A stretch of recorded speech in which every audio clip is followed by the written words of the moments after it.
আসসালামু আলাইকুম এভরিওয়ান, কি অবস্থা, কেমন আছো তোমরা? আশা করি সকলেই অনেক ভালো আছো। তোমাদের দোয়া এবং ভালোবাসায় আমিও অনেকটাই ভালো আছি। চাচাতো বোনের মিথ্যা অপবাদ গল্পের 4 নাম্বার পর্ব মানে শেষ পর্ব নিয়ে হাজির হয়ে গেলাম। তো চলো বেশি কথা বলে না করি দেরি, চলো আজকের গল্প শুরু করি। তাড়াতাড়ি ফ্রেশ হয়ে ওয়াশরুমের দরজাটা খুললাম, কিন্তু দরজা খুলে আমি যা দেখলাম তার জন্য আমি মোটেও প্রস্তুত ছিলাম না। আমি একদম আটকে উঠলাম। এ কি, এ আমি কাকে দেখছি? এ তো নেহা। ও এখানে কি করছে? ওর গায়ে পুরো ঝোল লেগে আছে, নতুন একটা জামা নিয়ে দাঁড়িয়ে আছে। ও হয়তো জানতো এইখানে একটা ওয়াশরুম আছে। পুরো বাড়িতে মানুষের ভিড় থাকায় মনে হয় এইখানে এসেছে। ওর চোখ মুখ লাল হয়ে আছে, মনে হয় আমার কণ্ঠ শুনে চিনে ফেলেছে। ধুর, এখন আমি কি করি? আমি তোতলাতে তোতলাতে বললাম, এ কি নেহা, তুমি এখানে কি করো? ও আমার চোখের দিকে তাকিয়ে আছে, ওর চোখ দুটো ছলছল করছে। ও হয়তো আমাকে এইখানে দেখার জন্য মোটেও প্রস্তুত ছিল না। এ কি, ও তো দাঁড়িয়ে আছে। ওকে ওয়াশরুমে ঢুকিয়ে দিলাম। আমি বললাম, যাও আগে ফ্রেশ হয়ে নাও, তারপরে যা জিজ্ঞাসা করার করিও। ও দরজা আটকিয়ে ফ্রেশ হতে থাকলো। ও ফ্রেশ হতে 5 মিনিটও টাইম নিল না, তারপর বের হয়ে আসলো। আমি ওকে ডাক দিলাম আর বললাম, নেহা প্লিজ আমার কথা শোনো। ও আমার দিকে না তাকিয়ে চলে যেতে লাগলো। ও যদি সবাইকে বলে দেয় আমি এই রুমে আছি তাহলে কি হবে? সমস্যা নেই, ওকে কিভাবে চুপ করাতে হয় সেটা আমার ভালো করেই জানা আছে। আমি বললাম, আমার দিব্যি রইল, আমি যে এইখানে আছি সেটা তুমি আমার বাবা মা আর নীলাকে কাউকে বলবা না। নেহা আর কিছু বললো না, একবার আমার দিকে তাকালো, তারপর চলে গেল। এবার আমি নিশ্চিত আমি যে এইখানে আছি সেটা কাউকে বলবে না।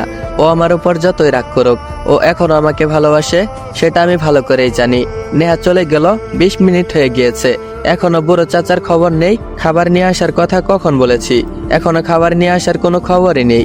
হঠাৎ ওই দরজায় কড়া নাড়ার শব্দ হলো, যাক মনে হয় খাবার নিয়ে এসে পড়েছে। কিন্তু দরজা খুলে আমি আবারও বড় লেভেলের একটা শক খেলাম। এ কি, বাহিরে তো অনেক দাঁড়িয়ে আছে, ও কিভাবে জানলো আমি এইখানে আছি? আমি আবার পিছনে তাকিয়ে আবারও দেখলাম ওর পিছনে নেহা দাঁড়িয়ে আছে, আর নেহা ফুপিয়ে ফুপিয়ে কাঁদছে। কিন্তু ও কাঁদছে কেন? হঠাৎ অনেক বলে উঠলো, দেখ ভাই, আমি নেহাকে সব বুঝিয়ে বলেছি, ও ওর নিজের ভুল বুঝতে পেরেছে। ও তো এখানে আসতেই চাচ্ছিল না, তুই নাকি ওকে ক্ষমা করবি না, আমি জোর করে নিয়ে এলাম। আমি বললাম কিন্তু। অনেক বলল, না ভাই, আর কোনো কিন্তু না। নেহা ওর নিজের ভুল বুঝতে পেরেছে, ও এখন অনুতপ্ত, তোর এখন ওকে ক্ষমা করে দেওয়া উচিত। ওর আর তোর মাঝে পার্থক্য কি থাকবে যদি তুই ওকে ক্ষমা না করিস? দেখ ভাই, তোকে আমি আবারও বলি, আরেকবার ভেবে দেখ, আজ যদি তুই তোর ইগোর জন্য ওকে ক্ষমা না করিস তাহলে তোরা সারা জীবন কষ্ট পাবি।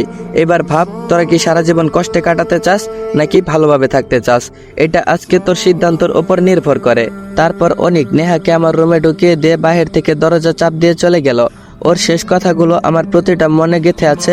ঠিকই তো, আজ যদি আমি একটু মানিয়ে নিই তাহলে সবকিছু মিটে যায়। প্রতিদিন কত শত সম্পর্ক ভেঙে যাচ্ছে একটুখানি মানিয়ে নেওয়ার অভাবে। না, আমি আর সেই ভুল কখনোই করব না। ইস, কেঁদে কেঁদে কি হাল করেছে মেয়েটা। আজ যদি আমি ওকে ক্ষমা না করি তাহলে নিশ্চয়ই কিছু একটা করে বসবে। কিন্তু না, এত সহজে তো আর ক্ষমা করে যাবে না, ওকে কিছু দিয়ে নেই। আমি বললাম, দরকার নেই এমন ঠুকনো ভালোবাসার, যেখানে বিশ্বাস নেই, আমি একাই ভালো আছি। নেহা অমনি আমার কাছে এসে পা জড়িয়ে ধরলো, আরো জোরে জোরে চিৎকার করে কাঁদতে লাগলো। সাউন্ড প্রুফ রুম হওয়ায় তাই সাউন্ড বাহিরে যাচ্ছে না, না হলে যেভাবে কান্না করছে এতক্ষণে বিয়ে বাড়ির সব মানুষ এইখানে এসে যেত। নেহা চিৎকার করে বলতে লাগলো, প্লিজ হৃদয়, আমাকে ক্ষমা করে দাও, আমি আর কখনো তোমাকে অবিশ্বাস করব না। ওর কান্না দেখে আমার ওই কান্না পাচ্ছিল, কিন্তু কি আর করার, ওকে আগে আমার ভালোবাসাটা অনুভব করাতে হবে। আমি আমার পাটা ছাড়িয়ে বিছানায় গিয়ে বসলাম। এমন সময় দরজায় আবার কে যেন কড়া নাড়লো। আমি বললাম, এই নেহা চুপ করো, কে যেন এসেছে, তুমি কান্না থামাও, আমি দেখছি। নেহা মুখে হাত চাপা দিয়ে কান্না করতে লাগলো। আমি দরজা খুলে দেখি ওই শালা বুইরা এতক্ষণে খাবার নিয়ে এসেছে। বুইরাটা তার ফোকলা দাঁতে একটা হাসি ফুটিয়ে বলল, একটু দেরি হয়ে গেছে বাজান, একটু খিদা লাগছিল তাই একটু খেতে বসেছিলাম। আমি বললাম, আচ্ছা চাচা, সমস্যা নেই, আপনি খাবারটা দেন, আমি খাবার খেয়ে নিব, আর খেয়াল রাখবেন এদিকে যেন কেউ আসতে না পারে। লোকটা বলল, আরে বাজান, তোমার এইগুলো নিয়ে চিন্তা করতে হবে না। লোকটা খাবারগুলো আমার হাতে দিয়ে চলে গেল।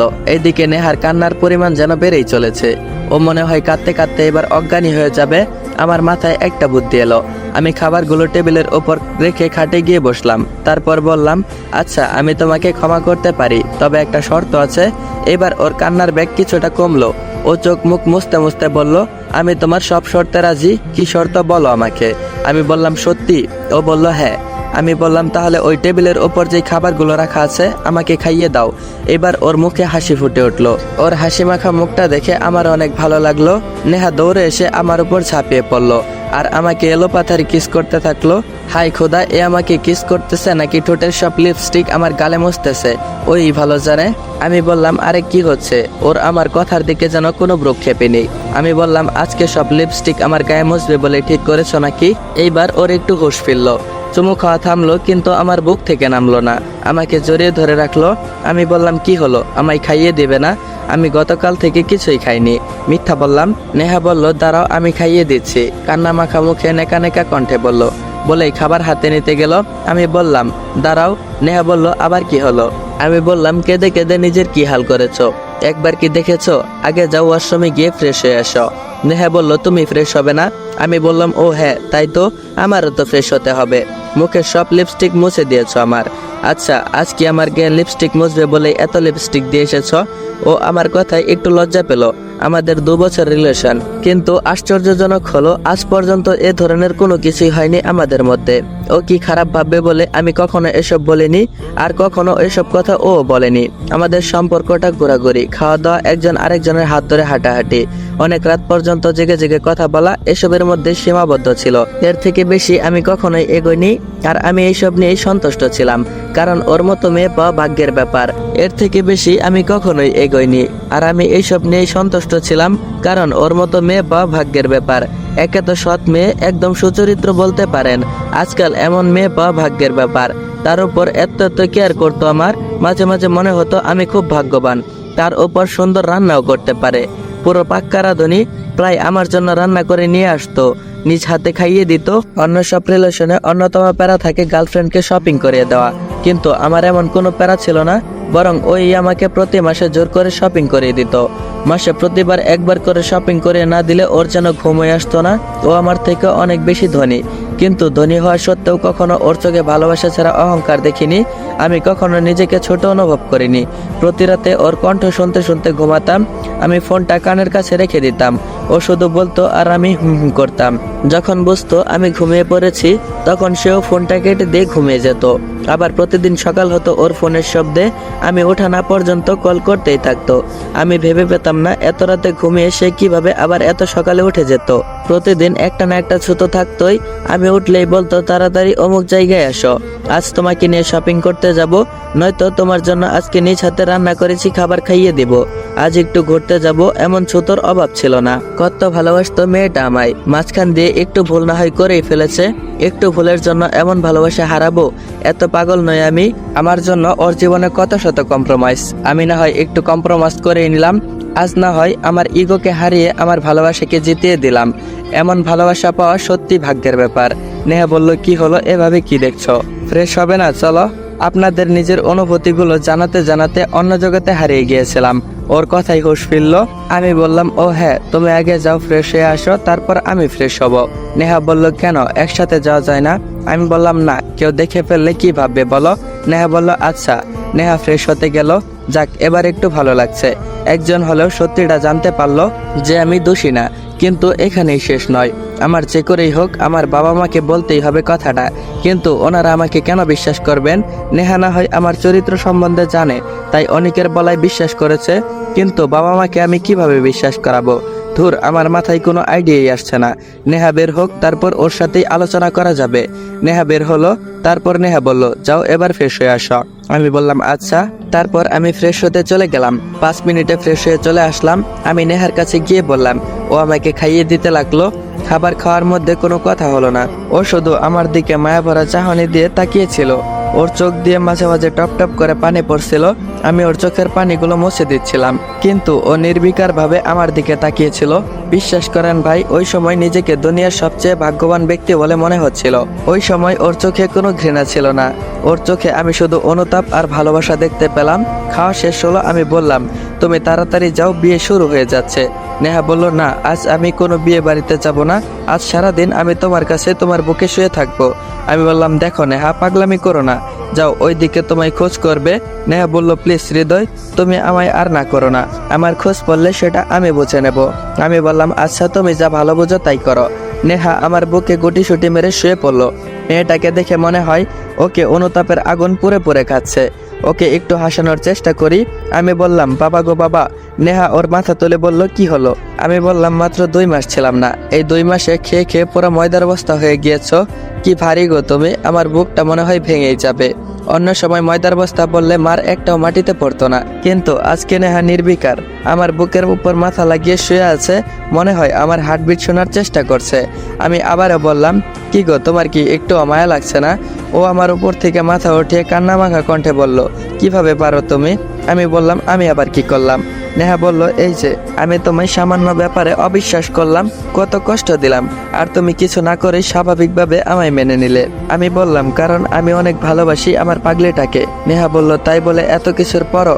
আমি বললাম, তুমি যদি পুরো দুনিয়া উল্টে এসে আমার সামনে দাঁড়াও, আমি তবুও তোমাকেই ভালোবাসবো। নেহা বলল, এত ভালোবাসো আমায়? আমি বললাম, আমার পাগলিটাকে আমি অনেক ভালোবাসি। নেহা আমায় আরো শক্ত করে জড়িয়ে ধরে হু হু করে কেঁদে উঠল।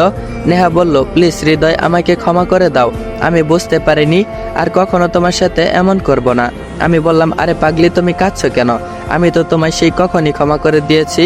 নেহা আমাকে আরো শক্ত করে জড়িয়ে ধরলো, যেন ছেড়ে দিলেই আমি হারিয়ে যাব। আমি বললাম, জানো নেহা, আমি একটা কথা অনেকক্ষণ ধরেই ভাবছিলাম। নেহা বলল, কি কথা? আমার দিকে তাকিয়ে বলল। আমি বললাম, গত 2 বছরে আমাকে কখনো জড়িয়ে ধরেছ এমন কোনো কথা আমি মনে করতে পারছি না। নেহা বলল, তো কি হয়েছে? এখন তো ধরেছি। আমি বললাম, তাও ঠিক, কিন্তু এত শক্ত করে ধরার কি আছে? নেহা বলল, জানো হৃদয়, আমার খুব ভয় হচ্ছে, আবার যদি তোমাকে হারিয়ে ফেলি।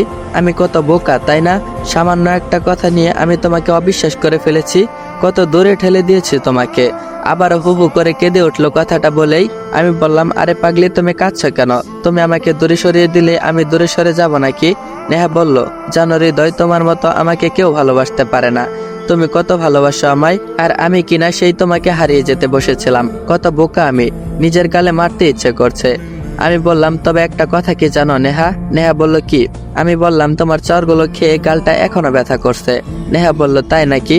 দেখি আমার বাবুটার কোথায় ব্যথা লেগেছে। বলে আমার গালে চুমু দিতে যাবে, এমন সময় নেহার মোবাইলটা বেজে উঠলো। নেহা ফোনটার দিকে তাকিয়ে দেখলো নীলা কল করেছে। নীলার নাম্বারটা দেখে ওর চোখ মুখ বিষিয়ে উঠলো। ও নীলাকে কিছু বলতে যাবে, আমি সেই সময় ওকে আটকে দিলাম। বললাম হাত দিয়ে ইশারা করে খারাপ কিছু না বলতে, যদি কিছু বলে নইলে আবার কোনো সমস্যা হয়ে যেতে পারে। নীলা বলল, হ্যালো নেহা আপু, তুমি কই? বিয়ে শুরু হয়ে যাচ্ছে, সবাই তোমার খোঁজ করছে। নেহা বলল, আমার মাথাটা খুব ব্যথা করছে রে, আমি আসতে পারবো না। নীলা বলল, কিন্তু সবাই তোমার খোঁজ করছে যে। নেহা বলল, প্লিজ তুই সামলে নে। নীলা বলল, তুমি আসলে খুব ভালো হতো। আচ্ছা, আমি সামলে নিব। নেহা ফোনটা কেটে দিল। আসলে নীলাও খুব ভালো মেয়ে, শুধু আমার সাথে পাগলামি করতো। ও নেহার চেয়ে কম সুন্দরী না, কিন্তু আমার নেহাকেই ভালো লাগে। কিন্তু ওই দিন ও একটু বেশি পাগলামি করে ফেলেছিল। ও আসলে ততটাও খারাপ মেয়ে না। ওই দিন কেন জানি এমন করলো সেটা ওই ভালো জানে। দেখেন, আপনাদের যাদের নীলার জন্য মায়া লাগছে তারা নীলাকে বিয়ে করে নেন। আপনারা কেউ রাজি থাকলে আমার কমেন্ট বক্সে অবশ্যই জানিয়ে যাবেন। আমি বললাম, আচ্ছা নেহা, একটা কথা বলার ছিল। নেহা বলল, কি? আমি বললাম, নীলার মুখ থেকে যদি সব সত্যটা বের করা যেত তাহলে হয়তো আমি ঘরে ফিরে যেতে পারতাম। নেহা বলল, আমিও এটাই ভাবছিলাম এতক্ষণ। শোনো, আমার মাথায় একটা প্ল্যান এসেছে। আমি বললাম, বলো দেখি কিসের প্ল্যান? নেহা তার প্ল্যানের কথা বলল আমায়। আমি বললাম, ওয়াও, গ্রেট প্ল্যান, কিন্তু তুমি সহ্য করতে পারবে তো? নেহা বলল, একটু কষ্ট হবে, বাট 5 মিনিটের জন্যই তো, আর কিছু হবে না। এতক্ষণ সহ্য করে নিব, এতক্ষণের ভিতরে তো আর নিয়ে যেতে পারবে না। আমি বললাম, তাও ঠিক, কিন্তু পুরুষ মানুষের মন গলতে কতক্ষণ? নেহা বলল, গলে গেলে আমি তো আছি, কিছুই বলবো না, একদম খুন করে ফেলবো। আমি বললাম, আরে ধুর, তুমি এখন যাও, আমার কাজ আছে। এই বলে বাথরুমে চলে গেলাম ফ্রেশ হতে।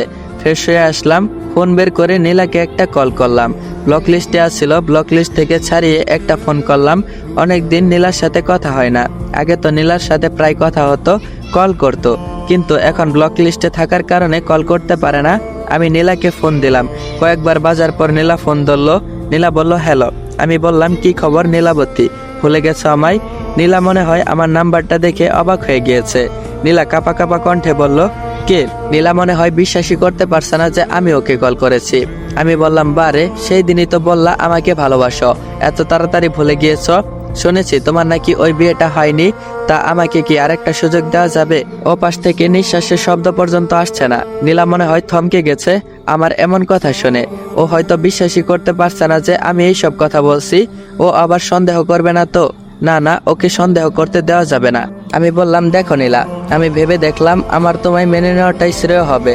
তোমায় মেনে নিলে আমার পরিবারও ফিরে পাবো আর আমার ভালোবাসাটাও ফিরে পাবো। আমার ভালোবাসাটা শুনে অবাক হচ্ছ তাই না?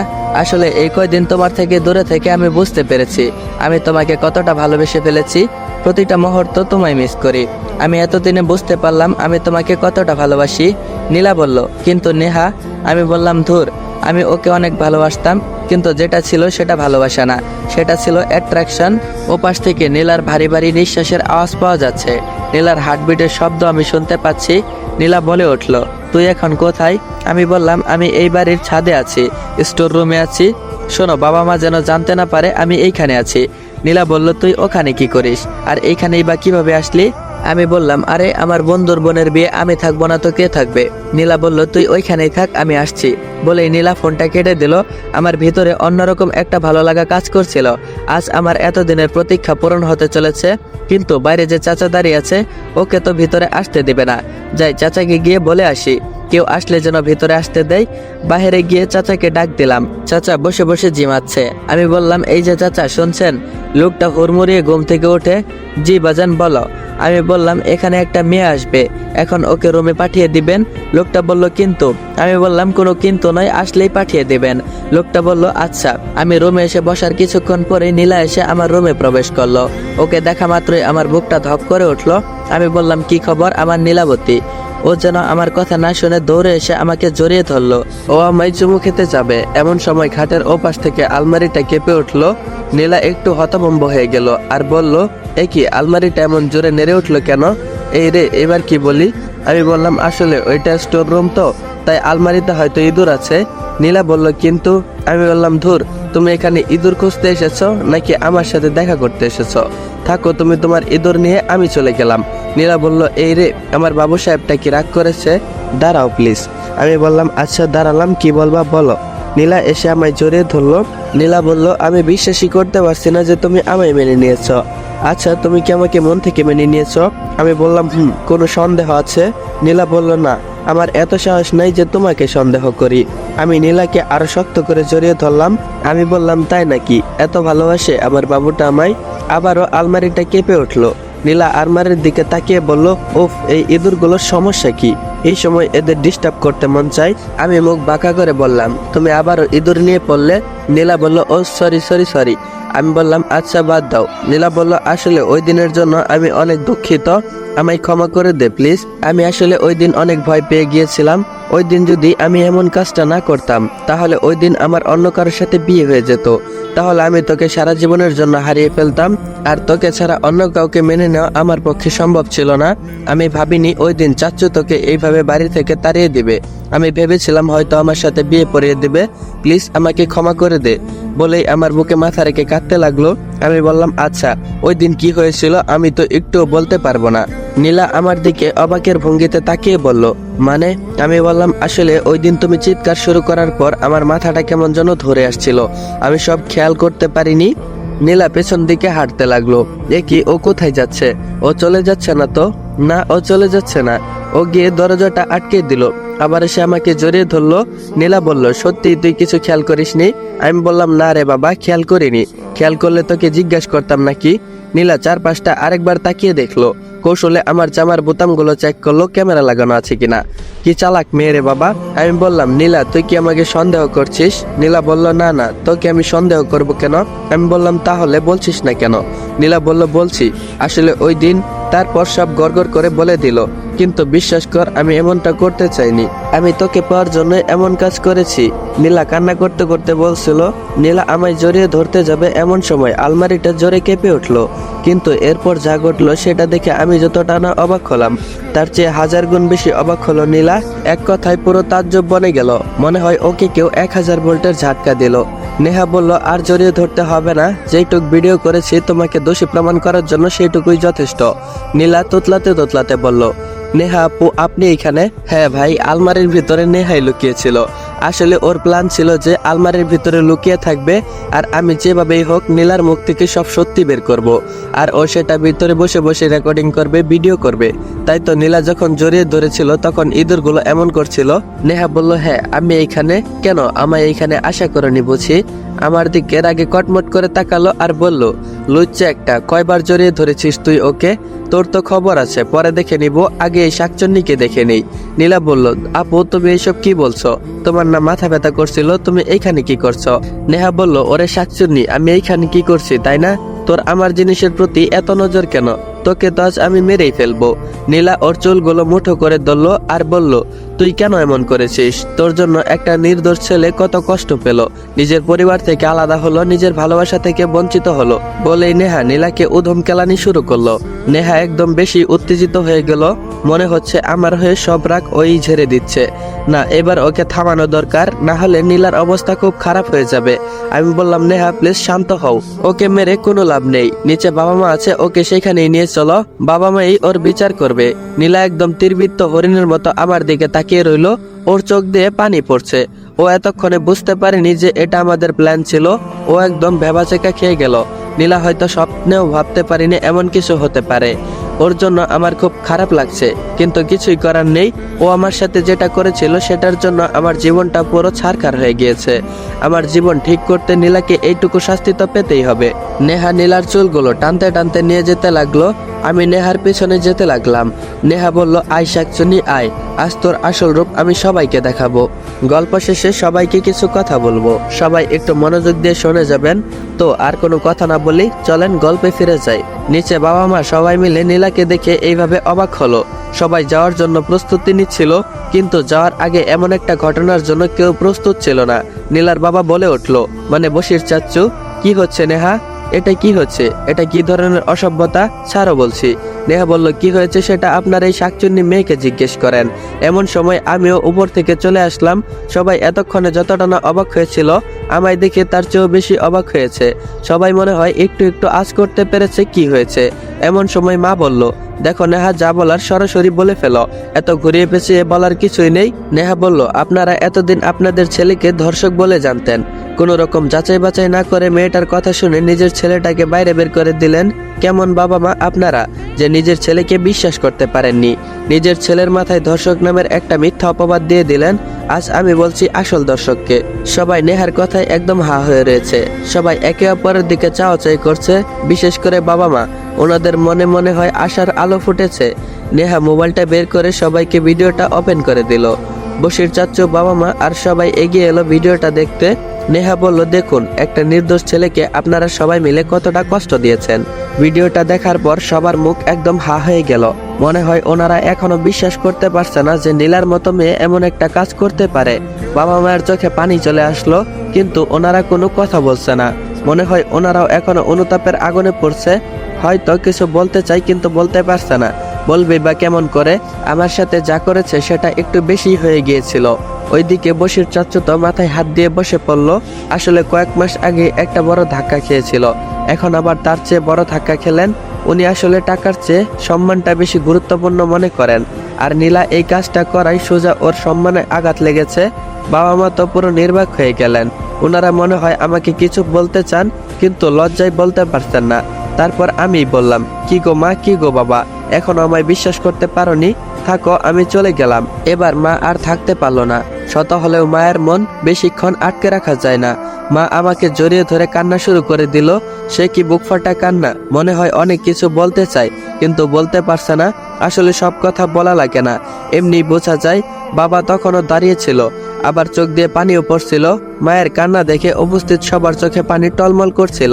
আমি নেহার দিকে তাকালাম, দেখলাম নেহা হাসছেও আবার কাঁদছেও। একেই বোধহয় সুখের কান্না বলে। আমি মাকে জড়িয়ে ধরলাম। এমন সময় বসের চাচ্চু বলে উঠল, এই মেয়ে আমার হতে পারে না, এই মেয়ের কোনো ক্ষমা নেই। না না, এই মেয়ে আমার হতেই পারে না। আমি এই মেয়েকে কখনো ক্ষমা করব না। আমি একে এক্ষুনি পুলিশে দেব। বশির চাচ্চু যেন কেমন পাগলের মতো করছে। আব্বু গেলেন বশির চাচ্চুকে থামাতে। এদিকে আব্বু বলল, দেখ বশির, পাগলামি করিস না, যা হওয়ার হয়ে গিয়েছে। চাচ্চু বলল, না ভাইয়া, আজ তুমি আমায় থামাতে পারবে না। ওর মতো অপরাধীর কোনো ক্ষমা নেই। বশির চাচ্চু পুলিশকে কল করলো। কিছুক্ষণের মধ্যেই পুলিশ এসে পড়লো। যদিও বাবা মায়ের এর ভিতরে কোনো মতামত ছিল না। তারপর আর কি, বাবা মায়ের সাথে বাইরে চলে আসলাম। বাবা একটা মাইক্রো নিয়ে আসলো, উদ্দেশ্য বাড়ি ফিরে যাব। এমন সময় অনেক বলে উঠলো, আচ্ছা হৃদয়, তুই কিছু মিস করছিস না তো? আমি বললাম মানে বলতে আমার খেয়াল পড়লো নতুন বাবা মায়ের কথা। ও শিট, আমি এতটা স্বার্থপর কিভাবে হতে পারি? নতুন মা তো দাঁড়িয়ে দাঁড়িয়ে সব দেখছিল। কই, উনি তো কোনো কথা বলেনি, আর সামনেও আসেনি। উনি হয়তো ভেবেছেন আমি চলে যাব। না, এটা কখনোই হতে পারে না। ওনাকে আমি যে আমার মায়ের স্থান দিয়ে ফেলেছি।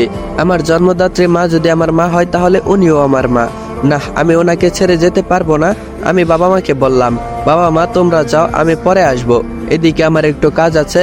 মা বাবা বলল, তোর আবার কি কাজ, বাড়ি যাবি না? আমি বললাম, আসলে মা, আমি এদিকে একটা ভার্সিটিতে ভর্তি হয়েছি, সামনের সপ্তাহে ছুটি আছে, তখন যাব। মা বলল, কিন্তু? অনেক বলল, কোনো কিন্তু নয়, আপনারা চলুন, আমি আপনাদেরকে সব ঘটনা বলছি। তারপর আমাকে বলল, তুই আবার দাঁড়িয়ে কি দেখছিস, তাড়াতাড়ি যা। এমন সময় নেহাও গাড়ি থেকে নেমে গেল। নেহা বলল, আমিও থাকবো তোমার সাথে। মা বলল, কিন্তু তুমি ওর সাথে কেন থাকবে, আর থেকেই বা কি করবে? অনেক বলল, আরে আন্টি, সেটা অনেক বড় ঘটনা, আমার সাথে চলুন, আমি বলছি। বাবা মা চলে গেল। আমি আর নেহা বাড়ির ভেতরে গেলাম। বাড়িটা কান্নার শব্দে বিষময় হয়ে গিয়েছে। নতুন মায়ের বুক ফাটা কান্নার শব্দে পুরো বাড়িতে প্রতিধ্বনি হচ্ছে। মা মনে করেছে আমি ওনাদের ভুলে চলে গিয়েছি। আমি ওনাদের রুমের সামনে গেলাম, দেখি মায়ের সেই কি গগনবিদারী চিৎকার। মায়ের কান্না দেখে আমি নিজের কান্না আর ধরে রাখতে পারলাম না। নেহাও ইতিমধ্যে কান্না করে দিয়েছে।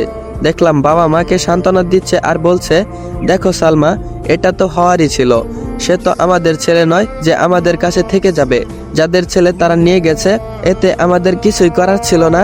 মায়ের কান্না থামছিলই না। মায়ের কান্না দেখে আমার চোখটা ছলছল করে উঠলো। আমি ছলছল চোখে গিয়ে মায়ের সামনে দাঁড়ালাম। মা আমাকে দেখে অবাক হলো। তাড়াতাড়ি নিজের কান্না থামিয়ে স্বাভাবিক হওয়ার চেষ্টা করলো। চোখ মুছতে মুছতে আমায় জিজ্ঞেস করলো, এ কি হৃদয়, তুমি চাওনি? আমি বললাম, তাড়িয়ে দিচ্ছ আমাকে মা? মা বলল, না মানে। আমি গিয়ে মায়ের পায়ের পাশে বসলাম। মায়ের দিকে ছলছল করে তাকিয়ে বললাম, তুমি কি করে ভাবলে তোমার ছেলেটা তোমায় ছেড়ে চলে যাবে? এতটা পর ভাবো আমায়? মা অবাক হয়ে তাকিয়ে রইল। মনে হয় এখনো বুঝতে পারেনি আমি কি বলতে চাচ্ছি। তারপর আমি বললাম, আমি তোমাদের ছেড়ে কোথাও যাচ্ছি না। আমি যতদিন বেঁচে থাকবো ততদিন তোমার ছেলে হয়ে বেঁচে থাকবো। এবার মনে হয় মায়ের কলিজায় পানি আসলো। মা আমাকে জড়িয়ে ধরলো। আমায় জড়িয়ে ধরে আবারও সেই গগনবিদারী কান্না।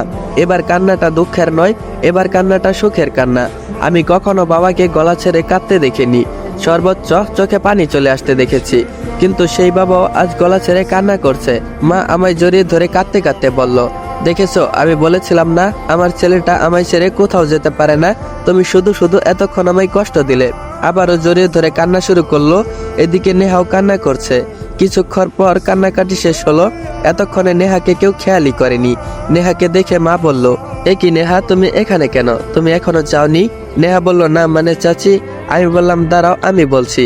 আসলে মা, কিভাবে যে বলি, আমি একটু লজ্জা পেলাম। মা বলল, আচ্ছা, আমি যা ভাবছি তাই কি ঠিক? আমি বললাম, আসলে। মা বলল, তার মানে নেহা আমার পুত্রবধূ হতে চলেছে, তাই না? ধুর, মা তো সব আগেই বুঝতে পেরে গিয়েছে। আমি লজ্জায় মায়ের আঁচলে মুখ লুকালাম। বাবা আর মা দুজনেই আমার এই অবস্থা দেখে হু হু করে হেসে দিল। মুহূর্তেই কান্নামাখা মুখ দুটো হাসি ফুটে উঠলো। আবার সব স্বাভাবিক হয়ে উঠলো। মা বলল, তার নেহা মেয়ে হিসেবে মন্দ নয়, আমার কিন্তু ভারী পছন্দ হয়েছে। এদিকে নেহা তো লজ্জায় পুরো লাল হয়ে গিয়েছে। মা নেহাকে ডাক দিল, দেখি মা, এদিকে আয় তো নেহা।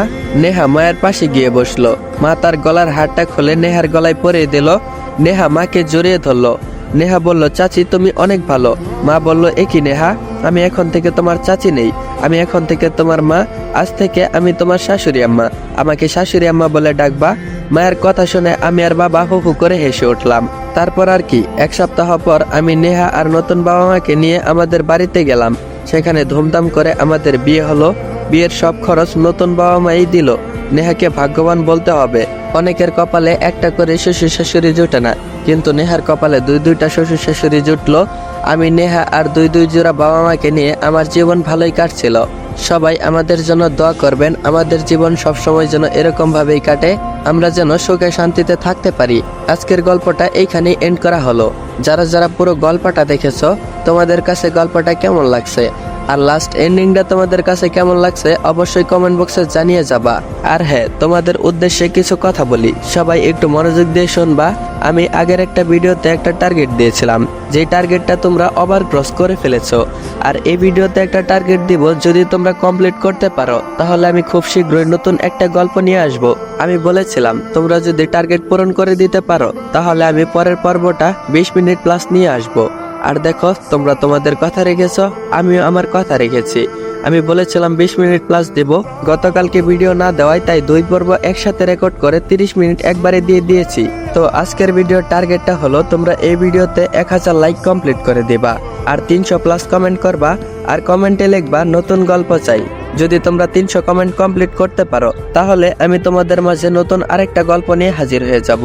তো তোমরা যারা যারা চ্যানেলে নতুন অবশ্যই চ্যানেলটা সাবস্ক্রাইব করে পাশেই থেকো। আর দেখা হচ্ছে নতুন আরেকটা গল্পে।